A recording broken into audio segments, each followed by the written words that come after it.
Amis photographes, bonjour et bienvenue dans ce nouveau tuto. Dans un tuto précédent, tu m'as entendu dire qu'il n'était pas nécessaire de réfléchir sans temps sur les raisons pour lesquelles on pratique la photographie. Si tu en as une pleine conscience, que tu as lu des livres qui traitaient de cette question d'un point de vue philosophique, ou recueilli les paroles d'artistes et de grands ou grandes photographes, je pense notamment à Susan Sontag, c'est parfait. Et si cette connaissance n'est évidemment pas inutile, bien au contraire, il faut bien admettre que tout le monde n'a pas forcément envie de se poser ce type de questions sur sa pratique, et n'a pas forcément plus que ça d'ambition artistique. Alors, des simples réponses du genre « parce que ça me fait plaisir » ou « parce que c'est beau » ou encore « parce que ça me fera un souvenir » sont tout autant respectables.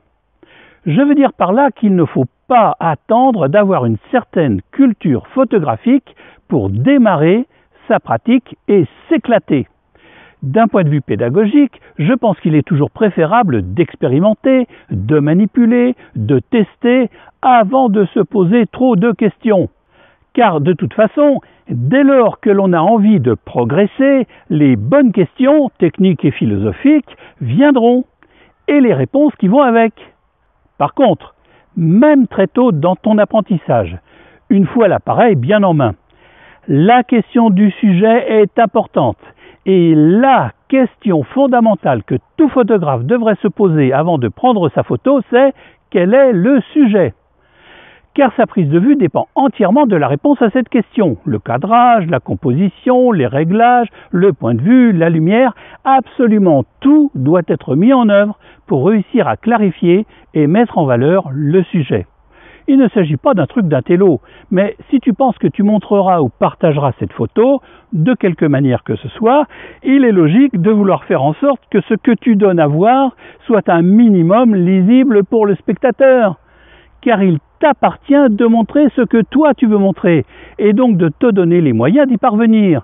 En aucun cas, c'est au spectateur de choisir parmi tout un fatras d'éléments étalés sur l'image, organisés n'importe comment, sans aucun effort, celui qui est censé en être le centre d'intérêt. Alors que retenir de tout ça ? Quel que soit ton niveau de pratique, tu dois te faire plaisir. Si ce n'est pas ou plus le cas, il va falloir te poser des questions et comprendre ce qui bloque. Fais-toi aider si nécessaire, un bon coach saura te remotiver.